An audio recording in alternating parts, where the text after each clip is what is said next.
Hello friends, how are you? Welcome to সরানো Sourav explain.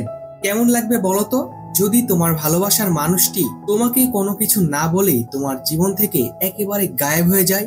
তুমি জানতেও পারলে না যে সে কেন তোমাকে ছেড়ে চলে গেল। এরপরে হঠাৎ সে 5 বছর পরে এসে বলল সে তোমাকে এখনো ভালোবাসে। তখন তুমি কি করবে? তুমি হয়তো তাকে চড় মারতে পারো। আমাদের আজকের ড্রামাটি অনেক বেশি ইন্টারেস্টিং। মুভি নামের একটি মেয়েকে তার ভালোবাসার মানুষ হঠাৎই তাকে ছেড়ে চলে যায়। সে জানতেও পারে না যে সে কেন তাকে ছেড়ে চলে গেল।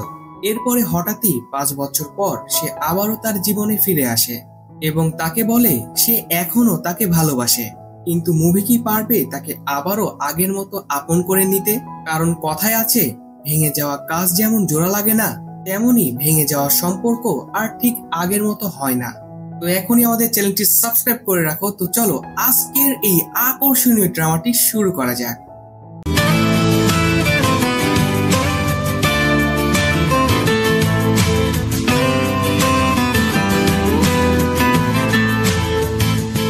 শুরুতেই আমাদের দেখানো হয় গিয়ম নামের একজন ছেলেকে। সে বলে ছোটবেলা থেকে আমার একটি স্বপ্ন ছিল, আর সেটা হলো পৃথিবীতে তৈরি করা সব মুভি দেখা। আমি মুভি দেখতে অনেক বেশি পছন্দ করি, আর আমার এই স্বপ্ন পূরণ করতে আমার বড় ভাই সব সময় আমার পাশেই ছিল। এরপরে আমরা গিয়মের বড় ভাই জুনকে দেখতে পাই। গিয়ম সব সময় তার আঙ্কেলের সব থেকে মুভির ক্যাসেট নিয়ে মুভি দেখতো। গিয়ম যখন অ্যাডাল মুভির ক্যাসেট ধরতে যায়, বলেছি না এই মুভিতে হাত লাগাবে না, এটা বাচ্চাদের মুভি নয়। আর এভাবে মুভি দেখতে দেখতে গিয়ম একদিন বড় হয়ে যায়। এরপরে আমরা তার বন্ধু সিজুন আর জোয়াকে দেখতে পাই। তারা গিয়মকে বলছিল, আরে তুই কি সারা জীবন মুভি দেখবি খালি? নিজের ফিউচার নিয়ে কিছু ভেবেছিস নাকি তুইও ভবিষ্যতে এইরকম ভিডিওর ক্যাসেটের দোকান দিবি? গিয়ম তখন কিছুক্ষণ চুপ করে থাকে আর ভাবে। আর এরপরে সে তার বন্ধুদের বলে, যদি আমি ফিল্মের দুনিয়ায় না যাই তাহলে ফিল্ম ইন্ডাস্ট্রির অনেক বড় লোকসান হয়ে যাবে। তারা একটি বড় ট্যালেন্টকে হারিয়ে ফেলবে। এরপরে আমাদের দেখানো হয় গল্প ফ্ল্যাশব্যাক থেকে রিয়েল টাইমে চলে আসে। আর তখন গিয়ম বলে, সেই দিন থেকেই আমি ঠিক করেছি যে আমি ফিল্মের হিরো হব, আর এভাবেই আমি শেষ পর্যন্ত এখানে চলে এসেছি। আর তখন আমরা দেখতে পাই এই সবকিছু গিয়ম মুভির ডিরেক্টর বা পরিচালকের কাছেই বলছিল, আর গিয়ম এখানে ইন্টারভিউ দেওয়ার জন্য এসেছে। তখন মুভির পরিচালক তাকে কিছু অভিনয় করে দেখাতে বলে। এরপরে গিয়ম সেখানে তাদেরকে ঘুমানোর অভিনয় করে দেখায়, আর এটি দেখে পরিচালকরা তো অবাক হয়ে যায়। গিয়ম ইন্টারভিউটি শেষ করে বাইরে চলে গেলে তারা তার সব ডকুমেন্ট ছিঁড়ে ফেলে দেয়। ইন্টারভিউ বোর্ড থেকে বের হয়ে যাওয়ার সময় গিয়ম একজন মেয়েকে দেখতে পায়, আর প্রথম দেখাতেই গিয়মের সেই মেয়েটিকে ভালো লেগে যায়। আর মেয়েটিকে তখন একজন মুভি বলে ডাক দিলে, আর তার এই নাম শুনে গিয়ম তার উপরে আরো বেশি ক্রাশ খেয়ে যায়। গিয়ম তখন তার দিকে হা করে তাকিয়েছিল, কারণ মুভি শব্দের অর্থ হলো ইংরেজি মুভি শব্দের একটি কোরিয়ান সমার্থক শব্দ। আর গিয়ম যেহেতু মুভি দেখতে অনেক বেশি পছন্দ করত, এই জন্য তার নামটি তার কাছে অনেক বেশি ভালো লেগেছে। এরপরে আমাদেরকে মুভির ফ্ল্যাশব্যাক দেখানো হয়। মুভি ছোটবেলা থেকেই তার নামটিকে প্রচন্ড ঘৃণা করত।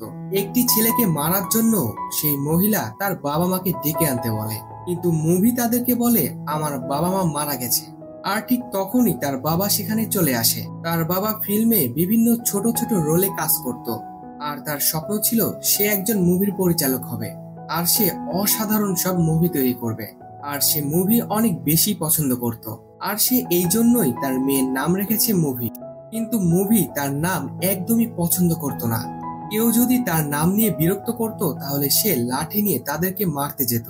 ছোটবেলায় তার জংহু নামের একজন বন্ধু ছিল যে সব সময়ই অসুস্থ থাকতো। কেউ তাকে বাজে কথা বললে সে তার হয়ে তাদেরকে মারধর করত, আর এইভাবেই তারা বড় হয়। এরপরে আমাদের দেখানো হয় সে বড় হয়ে যায়। একদিন স্কুল শেষে হঠাৎ তার কাছে একটি কল আসে, আর সেই কলে জানতে পারে তার বাবা কার অ্যাক্সিডেন্টে মারা গিয়েছে। আর এই সময় মুভি ব্যাকগ্রাউন্ডে বলতে থাকে, আজকে আমার কথাটি সত্যি হয়ে গেল, কিন্তু আমি কখনোই চাইনি যে আমার এই কথাটি সত্যি হয়ে যাক। বাবা মারা যাওয়ার পরে মুভি তার বাবাকে অনেক বেশি মিস করতে শুরু করে। এরপরে মুভি বলে, আর এইভাবে আজকে আমি এই পর্যায়ে চলে এসেছি। মুভি তার বাবার মতোই শুটিং সেটের বিভিন্ন ধরনের কাজকর্ম করে থাকতো। আর মুভি তখন বলে, আমি আমার বাবার স্বপ্ন পূরণ করতে চাই, একটি অসাধারণ মুভি তৈরি করতে চাই।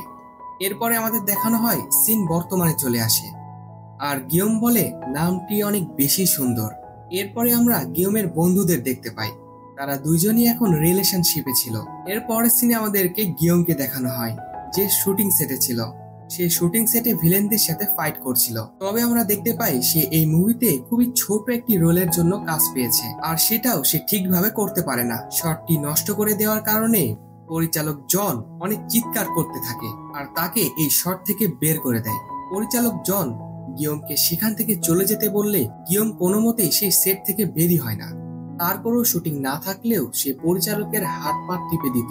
আর শুটিং সেটে গিয়ম সবসময় মুভিকে ফলো করত। মুভি খুব চুপচাপ এবং শান্ত প্রকৃতির মেয়ে ছিল। গিয়ম তখন মনে মনে বলতে থাকে সে হয়তো জানে না যে সে এখানে থাকা সবার থেকে অনেক বেশি আলাদা। আর মুভি বেশিরভাগ সময়ই কালো কাপড় পরে, আর সে সবসময় চুপচাপ থাকে আর শুধুমাত্র একান্ত নিজের কাজই করে যায়। একদিন গিয়ম রাস্তায় দেখে মুভি বসে থেকে স্মোক করছে, আর তখন মুভি মনে মনে বলতে থাকে আমি চাই এই পাগল লোকটি যাতে আমার থেকে দূরেই থাকে। কিন্তু গিয়ম সবসময় তার আশেপাশেই থাকতো। মুভি বলে তাকে আমার একদমই পছন্দ নয়, আর বিশেষ করে সে যখন বোকার মতো সবার মাঝখানে হাসতে থাকে, আর তখন আমার তাকে একেবারেই ভালো লাগে না, আর সবাই তাকে নিয়ে মজা করতে থাকে। এরপরে গিয়ম মুভির কাজে সাহায্য করতে গেলে মুভি তাকে বলে তুমি আমার সাথে কথা বলবে না, আর আমার এগুলো একদমই পছন্দ নয়, আমার কথা বলতে ভালো লাগে না। আর কেউ যখন আমার সাথে কথা বলতে আসে বা বন্ধুত্ব করার চেষ্টা করে আমার অনেক বেশি বিরক্ত লাগে। তাই তোমাকে পরিষ্কারভাবে বলে দিচ্ছি তুমি আমার থেকে দূরে থেকো। এরপরে মুভি বাসায় চলে আসে আর তার মাকে বলতে থাকে আজকে বাবার কথা একটু বেশি মনে পড়ছে। তার মা তখন তাকে বলে কেন, কি হয়েছে? তখন মুভি তার মাকে বলে কারণ আজকে বাবার মতোই একজন অদ্ভুত মানুষের সাথে আমার দেখা হয়েছে। এর পরের সিনে আমরা দেখি গিয়ম তার বড় ভাইয়ের সাথে বসে মুভি দেখছিল। এরপরে গিয়ম তার ভাইকে বলে সে একজন মেয়েকে পছন্দ করে ফেলেছে।